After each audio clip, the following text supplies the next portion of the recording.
Hey crafty people, welcome back to my channel, and in case you're new here, I'm Sarah, also known as Craft Nerd because I'm a nerd who loves to craft. I do paper crafting, card making, junk journaling, and mixed media art. Let's get crafting! Welcome back for another Mass Make Monday. And this is actually in March, which I know Margaret over at Seven Plaza is doing a Mass Make March. But today we are going to make some library card pockets, and I picked up a giant 100-pack of library cards for not too much money off of Amazon. But I'm going to tell you how I came about with the measurements I'm going to use to create these pockets so that you can size it for any library cards you may have. If you have some vintage ones, you can resize the project to fit your library card. And actually, I'm making an adjustment from the one I did as a sample. So that's what we're doing. I'm using coffee dyed paper for my pocket. And I also think I'm probably going to incorporate some stamping and play around with my stamps a little bit. I'm kind of feeling in the mood to get stampy. So let's go ahead and start our timer, and hopefully we won't have any timer issues this time around. And I am going to take my coffee dyed paper and take out my paper trimmer. And I am going to cut it down to 7 3/4 inches, and I'm cutting it this way just because it'll give me bigger scraps when I'm done. So I'm cutting on the 8.5 side than if I cut on the 11 side, and this will get me 2 out of 1 piece of paper. All right, I'm gonna shift my trimmer up. I know you can't see all of it, but if I don't have it all the way on my desk, it doesn't cut through all the way. So let me just trim a little off on the bottom here.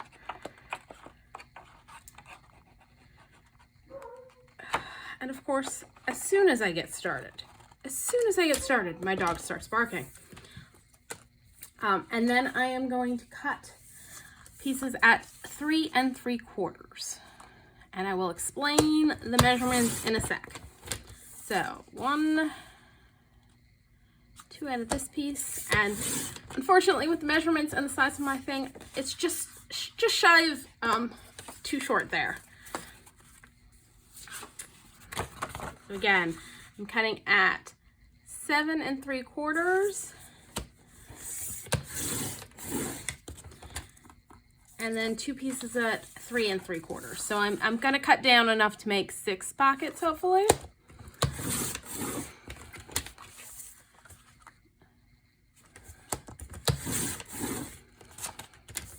And one last piece.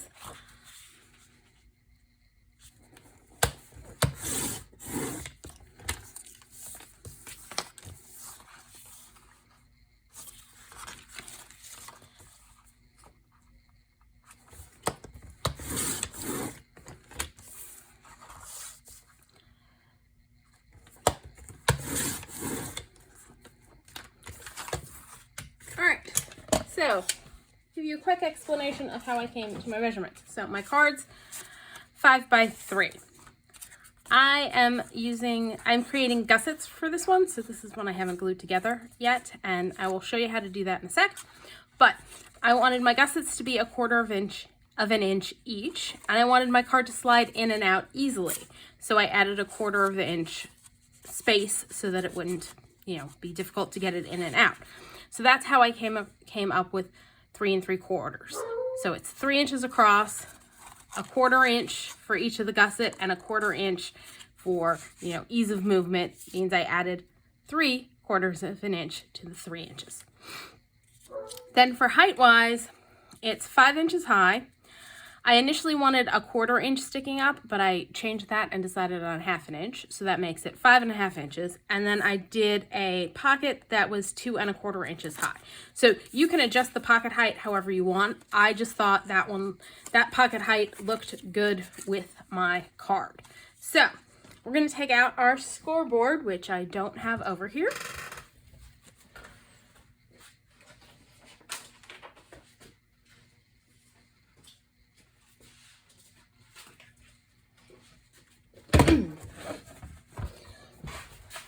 And we're going to score all of them on the long side at 2 1/4 inches. So I'm just going to go around and score everybody at 2 1/4 inches. And just look at your piece and try and decide what you think is the most interesting bit to have show as your pocket, because this will be how the pocket folds up. So that's what's going to show.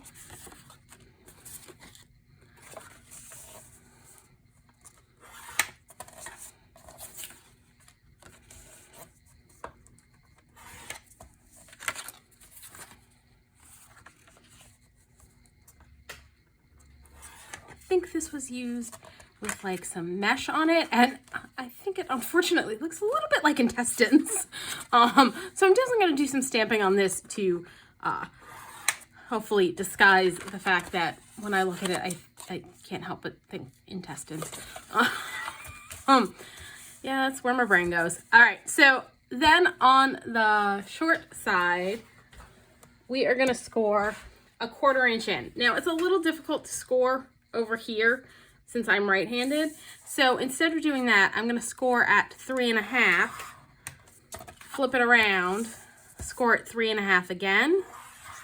So that'll get me my 1/4 inch on either side.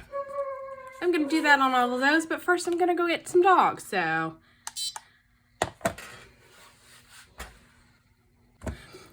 I sat back down and started the timer and then realized I hadn't started the video. So let's try this again. Just start the timer. It is moving, so we know we've got it started this time. All right, so I'm just gonna go through and score everybody at 3.5 inches. So how are you doing this fine Monday? I'm filming this the Friday before it's gonna air. And so tomorrow it's gonna be a busy day, which is part of why I'm filming it tonight. Because I've got brunch with a bunch of friends tomorrow morning, and try and stay in the track as you go all the way down. And then I've got a hair appointment in the afternoon, and I think this is a week where we bleach before we add all the different colors. If you haven't paid attention or can't see on the my intro where you see me, my hair is black with streaks of purple, teal, and blue in it. And so every 6 weeks I have a hair appointment with my lovely hairdresser Cindy. And every other appointment she bleaches and then adds the funky colors, so that we don't destroy my hair. But to get the true brightness of the colors, you need to use bleach. All right, so now we are gonna trim away these pieces. So I'm gonna start by going in. I'm gonna do a little bit of an angle cut on my gussets. So I don't know, let's see how well you can see that. So let me get up close. So I'm gonna do a little bit of an angle cut on the part I'm keeping. So we're keeping this part, we're getting rid of this part. This way I know exactly how far down to go when I trim off these parts. So let's go ahead and do those on everybody. So again, just a little bit of an angle, and what this does is it cuts down on the bulk and makes it easier when we fold to fold up, because if this full piece was here, this fold might not fold as cleanly. So that's just something to keep in mind when you're doing projects like that. Taking off that just little bit, that little triangle, that little sliver, usually helps a great deal with the folding process.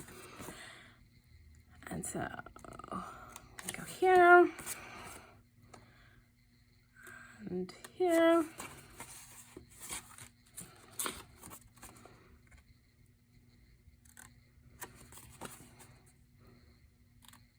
You're seeing it too now every time that comes on camera, aren't you?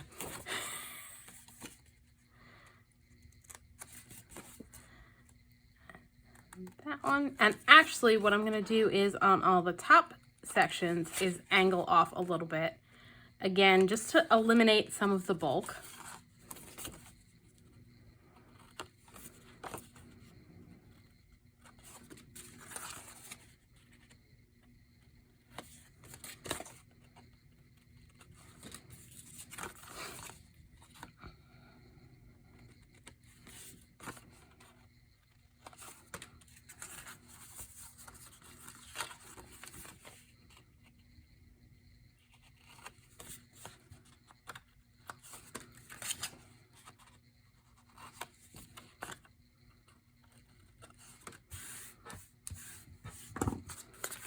Let me grab some bigger scissors, and we're just going to trim up this line. Now you could also do this with a ruler and a knife, and actually I think I may do that because I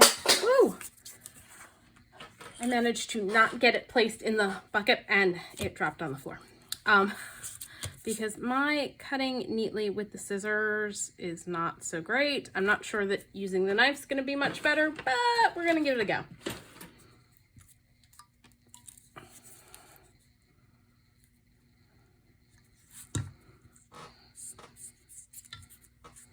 Just making it a little clearer.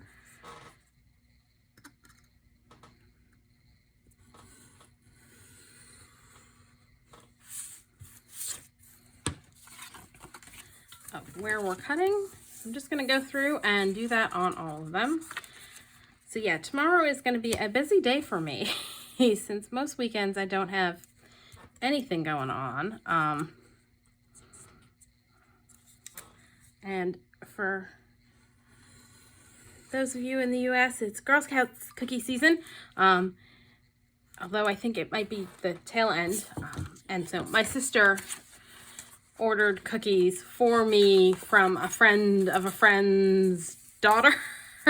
And so my dad dropped them by today because he was helping my sister out at her office. She is a massage therapist, and so is just changed offices recently. So he was helping her, I think, hang some pictures.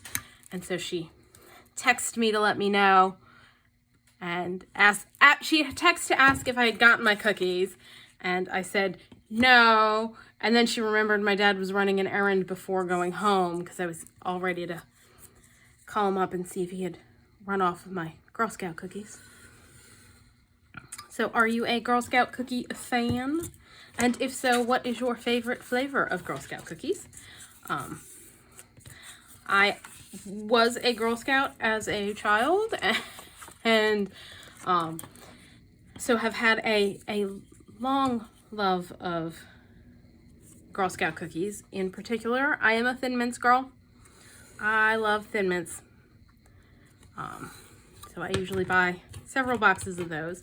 But there are also a couple other flavors I like. I like the tag-alongs, which are the ones that have a cookie base and a glob of peanut butter in the middle and are covered in chocolate, because you can't go wrong with peanut butter and chocolate. And then this time I also bought some peanut butter sandwich ones,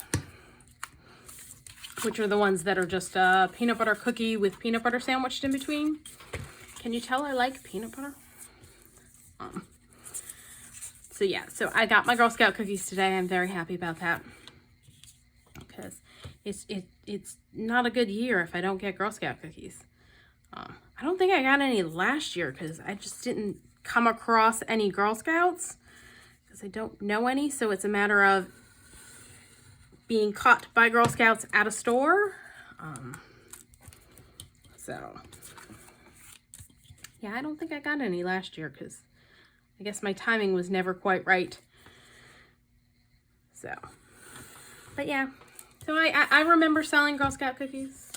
In fact, I remember the 1 year selling Girl Scout cookies, and you know, there are prizes for the girls based on how many cookies they sold. And my whole goal was, there was one thing I wanted on the prize list, and it was, and this was, you know, when I was a kid, so I was up in New York. They had stuffed manatees as one of the prizes that year. It was like a manatee themed year for some reason. I don't know why. So this was before I moved to Florida, and I desperately wanted this little blue stuffed manatee toy. So yeah, I managed to sell enough cookies, because it was not one of the high cookie sale goals, because yeah, my mother was never a fan of the idea of us like going out and setting up like shop outside a store trying to sell Girl Scout cookies or anything, because I also went to a Catholic grammar school, so this time of year we also sold chocolate bars. And so we weren't allowed to go out like in public. We could like annoy our neighbors and our family members, and that's about it. And usually with the chocolate bars, when my grandfather was still working, he'd take the box into work with him and sell it. And so I was always the one who you had to sell one box of chocolate bars, and anything above that, and of course there was a competition for the person who sold the most bars, kind of thing. And so I only ever sold my one assigned box of chocolates when I was in grammar school. And pretty much the same with Girl Scout cookies. I would ask my mom, my parents, my grandparents, aunts and uncles, that sort of thing. But that was pretty much, friends. Mom might ask her coworkers, but that was pretty much it for my cookie and candy bar selling as a child. All right, so let's get to folding, and I'm going to use my foam folder to reinforce all of my creases, and we're going to fold in our gussets. Now you could skip this step and just basically cut it to 3 1/4 wide by however high you want, and not bother with the gussets, and just have it be a flatter pocket. The gussets just make it a little easier to get things in and out of the pocket. You may want to adjust it and give a little more room than just 1/4 inch if you're not doing the gusset, but I found with the gusset it slides in and out nice and neatly and easily.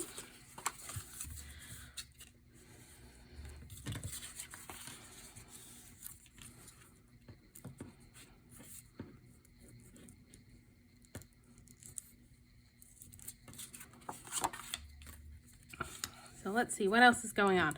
Oh, Bert had a follow-up vet visit on Wednesday after his adventures with eating dark chocolate. So if you have not seen that video, the day before Valentine's Day, I ran out on an errand during lunch, and my darling dog ate an entire bag of dark chocolate. So truffles. So that led to an emergency trip to the vet and them getting the chocolate out of his stomach. And so they ran lab work, had me come back the next day for lab work to just make sure there weren't any problems and everything came out fine. And then they wanted me to come back 2 weeks later for a follow-up check to make sure everything's still fine with him, and to run lab work again to verify that he didn't have any ill effects from having ingested any of the chocolate. And I got an email today that the lab work all came back fine. So he, of course, survives to harass me and eat inappropriate things another day. So, all right, we are now all folded up. I think I want to add a little bit of stamping to some of these. And so I want to do that before I glue things down. So I'm going to pull out some stamps.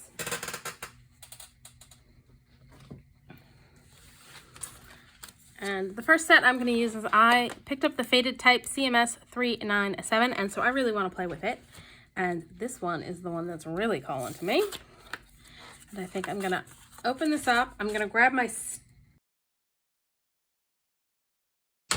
mouse pad if I could figure out where I stuck it. I just had it earlier today and moved it out of the way, and who knows where the heck I put it. This is what I get for not putting it away. Oh, there it is. Be right back.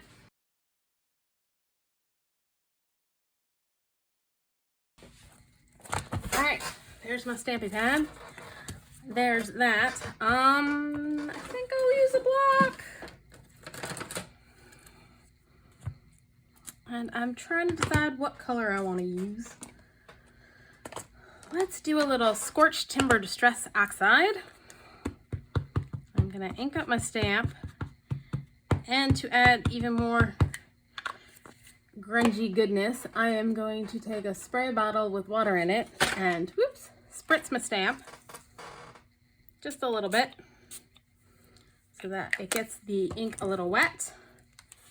And then I'm gonna stamp like that. And I'm not even going to ink back up, and I'm going to stamp again down there.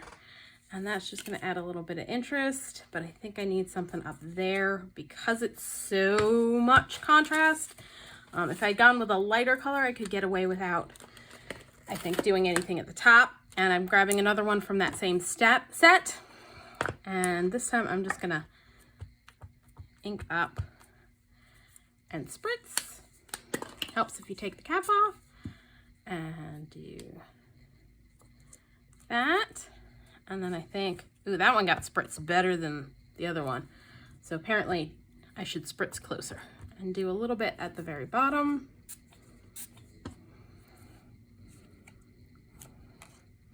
That I'm gonna need to let dry before I do anything to the front of the pocket. So we'll set that one aside. Let's grab another one. I think I'm gonna go in with the same stamp again. This time I'm gonna get a little bit more water on the stamp. And if needs be, I will pull out my heat gun. And I'm gonna go, let's go there, and there, and there, and there. Let that one dry. Let's grab a different stamp and a different color, which I don't think I have over here, because of course not. Why would I have my stuff where I need it? Be right back.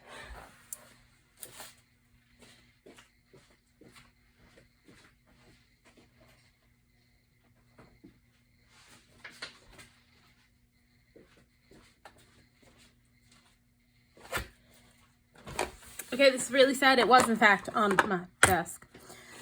Oh, it's okay. And I think for this one, I am going to grab Tapestry CMS414. And I'm going to ink it with some Victorian Velvet.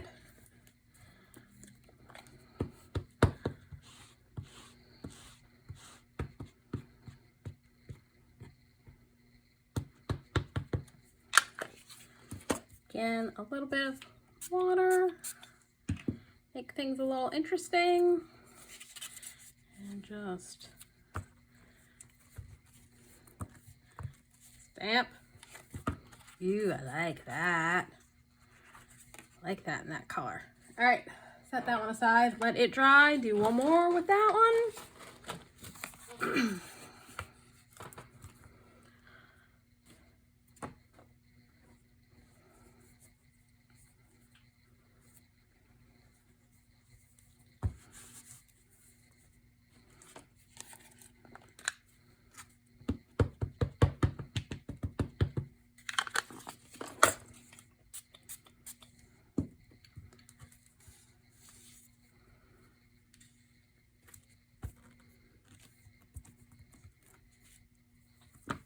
And again, set it aside, let it dry, set that stamp aside, and let's see, what do we want to do for these last guys?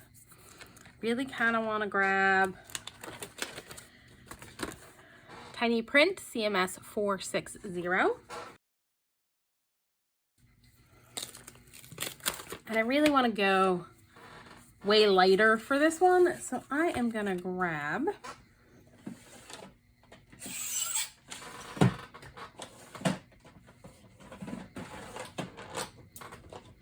my tea dye. So we're just gonna get a hint of color. Since I'm stamping on coffee dyed paper with tea dye, it's not gonna be all that bright, but, or it should be very, very subtle, is I guess what I'm trying to say. So yeah, that one's very, very subtle, and I didn't quite stamp down that hard enough up the corner, but that's okay. And we're gonna do this guy as well.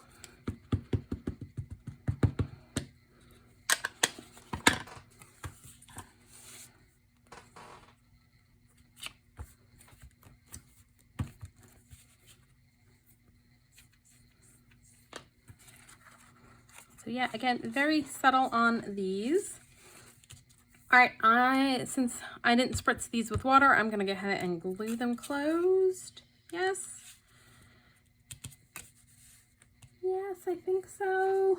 I'm sitting here debating gluing closed or not gluing closed, because I'm debating whether I want to do any more stamping.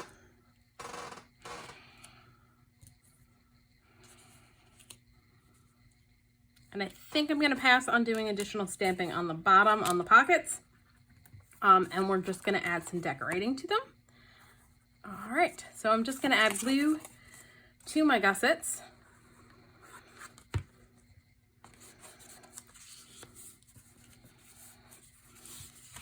And I'm also going to grab my corner rounder and do round the corners.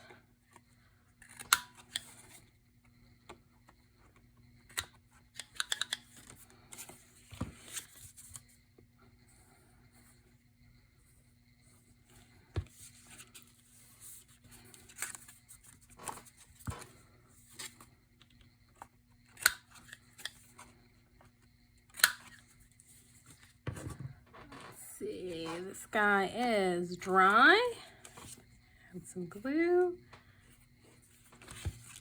And I'm not planning on doing too much in the way of decorating on the back of them, because I plan on putting library cards in the pockets, and the library cards will be decorated.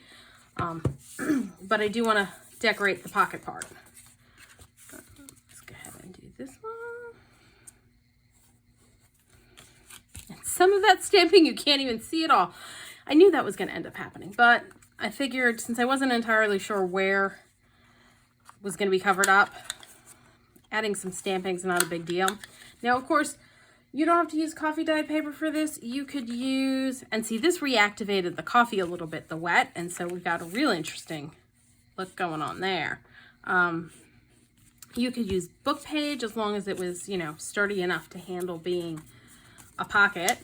You could use a digital, but obviously since you're folding up, you're going to want your digital to be printed on both sides, or you're going to have to do a lot of decorating to cover up the part that's white, in which case I'd probably make the pocket white and the back bit the digital,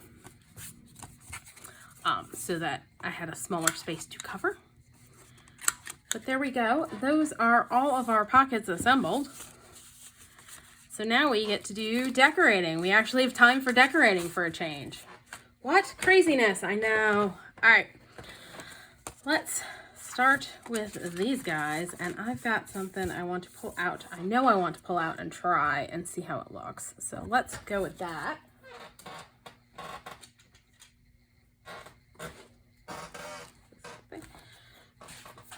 I've got these ovals by my Porch Prints that I thought would look kind of cool on there. And I also have, oh no, those are tag shaped ones.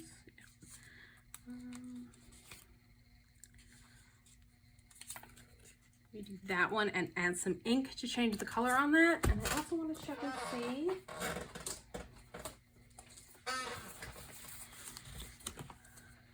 no, those ovals are not going to work. I was thinking of whether one of these ovals might work to matte behind to help it stand out a little bit more. But you know what might work? Let's see. No, that's too big. Although I'm thinking maybe one of these on there. So while we've got it out, might as well do that.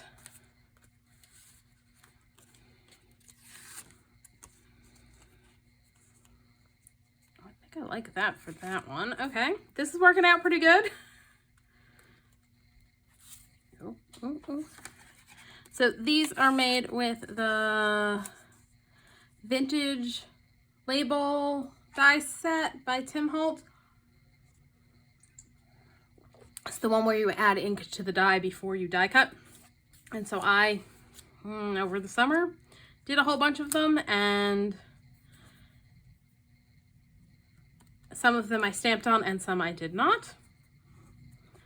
So let's go with those guys for I think the only one I don't have something on yet is that one, but that's okay. I've got ideas. All right, let's go back to this one. Let's start by inking around the edges of the digital I cut out. And I'm going to use Scorched Timber Distress ink. Because it needs more. I'm just trying to decide what that more looks like. That feel like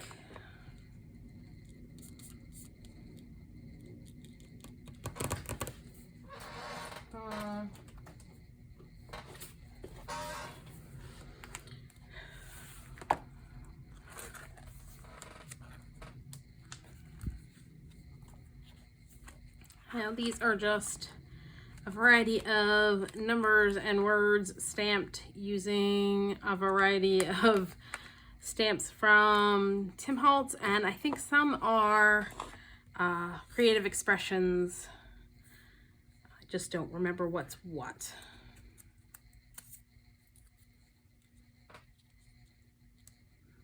That's definitely going to need some inking. I think that might work there. And oh, it needs a little, needs something. Just not sure what that something is. Let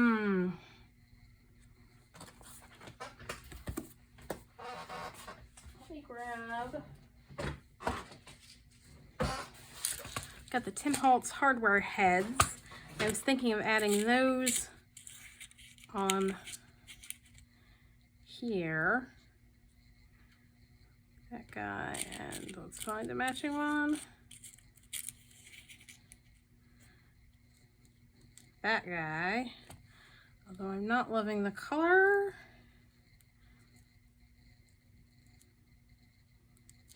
All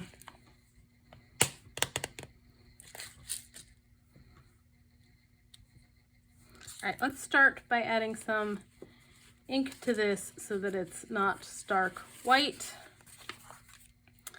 And you know what? I'm grabbing antique linen, and I'm going to ink over top with antique linen.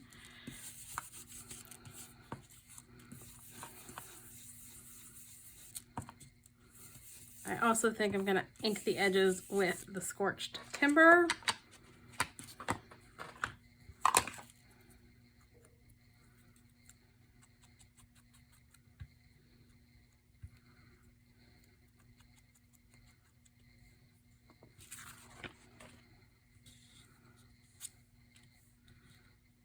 Like that there for sure. So let's go ahead and add that.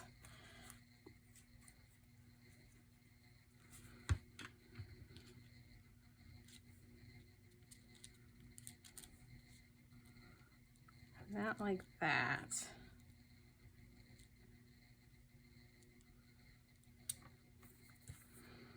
I think it needs something going that way.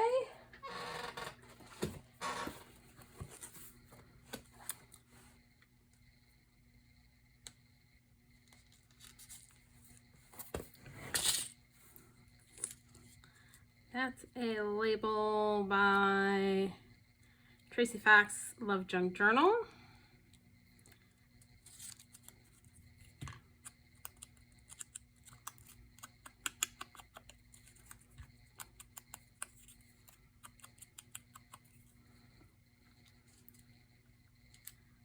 Like that.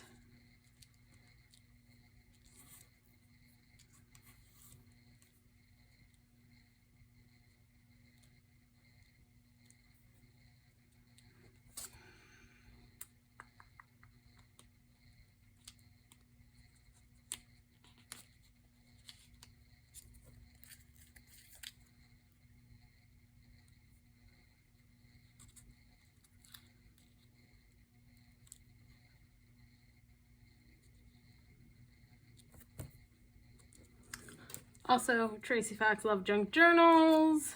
And I feel like it needs one more thing over here.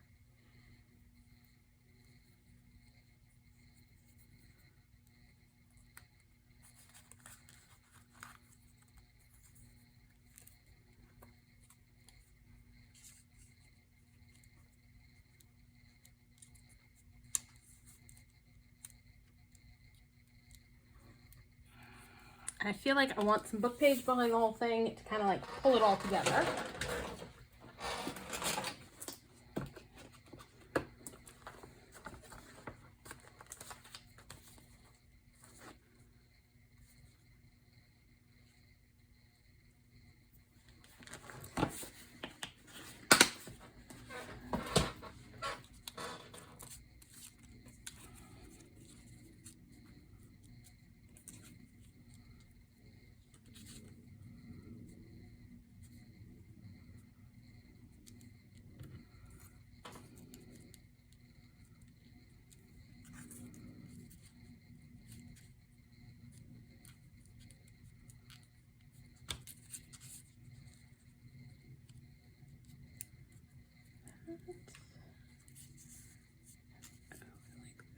Like that, and I think that's going to go over the book page.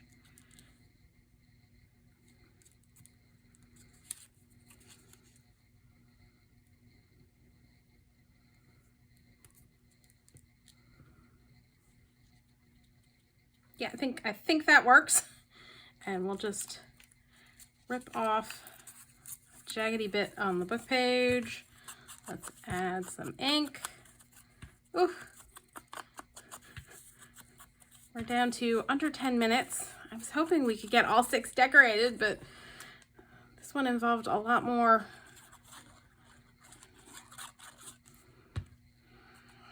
dithering about as to what I wanted to add than I thought it would. Let's ink the edges on this. And this, I said, my Porch Prints for the stamp, I believe.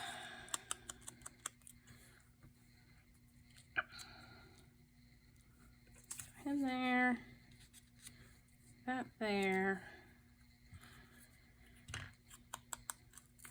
Ink the edges here.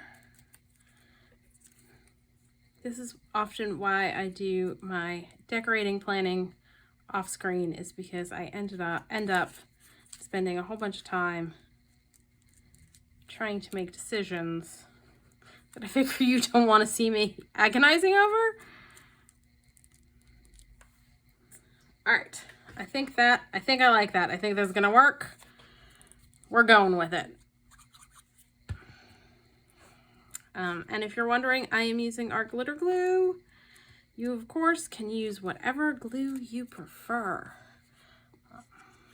For those who have watched my videos before, you know I do not like glue stick. This is one of those times most of the YouTube crafters I watch end up using glue stick. Not a fan.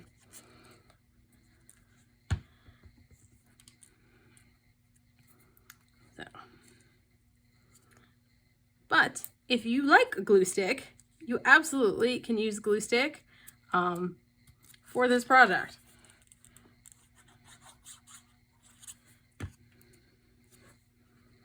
I just find it messy and it never seems to stick very well. And I think I may go back in and add these, but I think I'm gonna add some Tim Holtz Ranger Foundry racks to make them a brassier color. I think, maybe, I don't know. I'm gonna set that aside and have a think about that. That may or may not happen. All right, we got one done, yay. All right, let's skip ahead to, I wanna do one that has, I had those sewing bits and bobs. So these are from,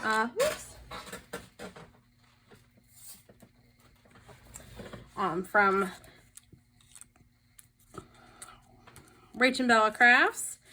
And so if you can't guess, this is gonna end up going in my sewing journal. And it may have been a freebie. Need something behind it. Let me have a look, see what I've got.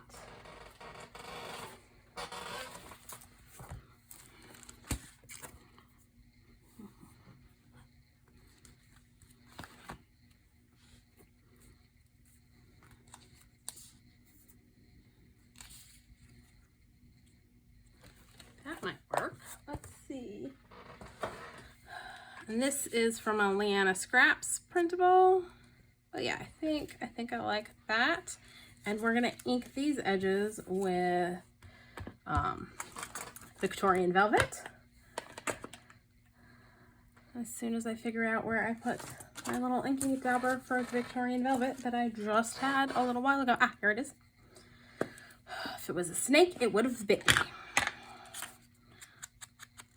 So I'm going to go a little heavy-handed on this to help the whole thing stand out against the background.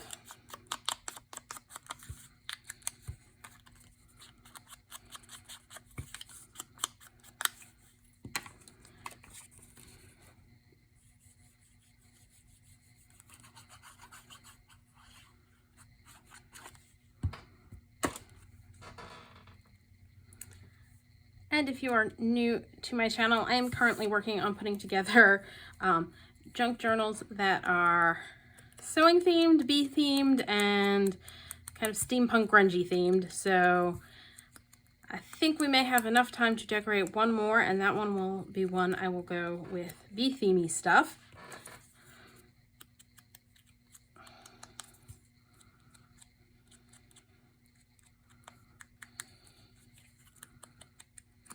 For this one, I'm gonna actually take my little brush and add some more. I'm gonna knock back the white a little with my antique linen distress ink. That there. And a little mannequin. Really does help when you don't spend forever agonizing over what you're gonna put on. That first one, I don't know. I was just on the struggle bus with that one.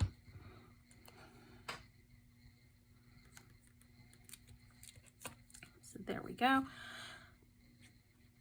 Yeah, and I remembered there was something I was going to talk about during this video that I completely forgot that I was going to talk about when I started this video. And that's, so I've been watching, or actually finished watching on Netflix, the docu-series Love on the Spectrum. Have any of you watched that? Okay, so that one's all decorated. Let's pull over.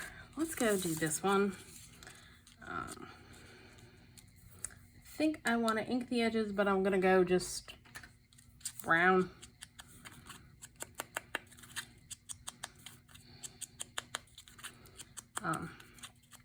And if you're not familiar with it, it follows several adults who are on the autism spectrum as they are looking for love.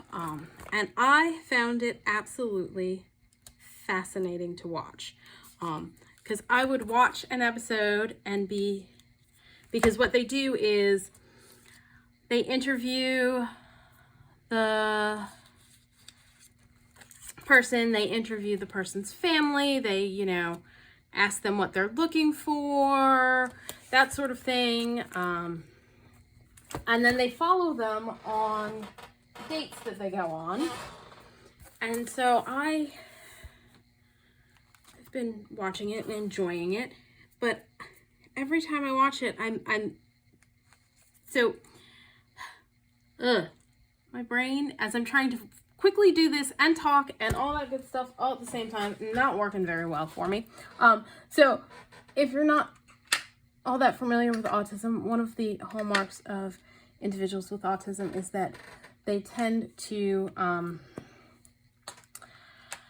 have difficulty with social cues and things like, you know, body language, nonverbal cues, those sort of things. So they have difficulty interpreting it, and they tend not to display the same types of nonverbal cues that a neurotypical individual would display. And so intellectually, I know this, and I'm watching these couples go on dates, and time and again, I'm like, oh, they're not having a good time. They don't, you know, this date's not working out. And then they go and talk to, you know, the person they're following and the person on the date with them usually. And they'll come back and, oh, the date was great. I really like this person. I found them very interesting. And I'm like, completely misread it. And it was just fascinating how much those of us who are neurotypical rely upon and have expectations based on nonverbal cues and social cues that are, you know, second nature to us, and yet aren't for those who are on the autism spectrum. And so I found it fascinating that I kept misinterpreting what I was seeing. And there were some absolutely, truly sweet couples on the show. There's actually 2 shows. There's a US version and an Australian version, and 2 seasons of each. And on the US version, there's 1 couple.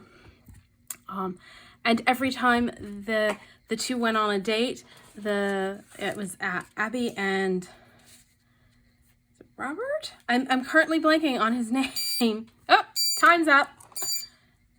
Well, we didn't do too bad. Let me finish what I was saying about the 1 couple. Every time they went on a date, he brought her a small gift. It was the sweetest thing. I'm like, he's definitely making a better boyfriend than most neurotypical men are. So if you have Netflix and you're looking for something to watch, I highly recommend checking out Love on the Spectrum. So there's our library pockets. So we've got 3 done but not quite decorated, but I've got a start on decorating. And then we've got our 3 that are decorated. Again, I may go back and add those hardware heads. I may not. It depends on my mood, and you know, I may leave this sit for a little while and come back to it and see if they're still calling to me, or if it's just a nah, not gonna do it. So there we go. In case I didn't say, this I believe is my Porch Prints. And these obviously are the labels and some stamps by Tim Holtz. I will leave links to all of the digitals down below, and a list of, probably not these stamps because it's going to require me digging through my stamps to figure out which stamps they are. For these types of things, just use whatever stamps you have and stamp them. Like I went through and spent a day just stamping strips of white paper with, you know, a bunch of stamps, and I do like this stamp in this color and a different color and another, you know, like 5 or 6 different colors, and then I'd pull out another stamp and stamp it a bunch of times, and then trim them out, and you've got a whole bunch of bits and bobs for your stash. So there are our library pockets. That's all for today. And as I'm looking at them, I realized I'm like, I want to ink around all of the edges. So I will probably end up doing that too before they get put into a journal. This is what I get for crafting after working a full day of work, and having a bunch of crazy things go on, and just too much brain power used in a day does not make for good talking on video. So there are library card pockets. That's all for today. If you enjoyed this video, please do all the things that lets YouTube know you enjoyed the video. Like, subscribe, hit the notification bell, leave me a comment down below. Thanks for joining me, and happy crafting.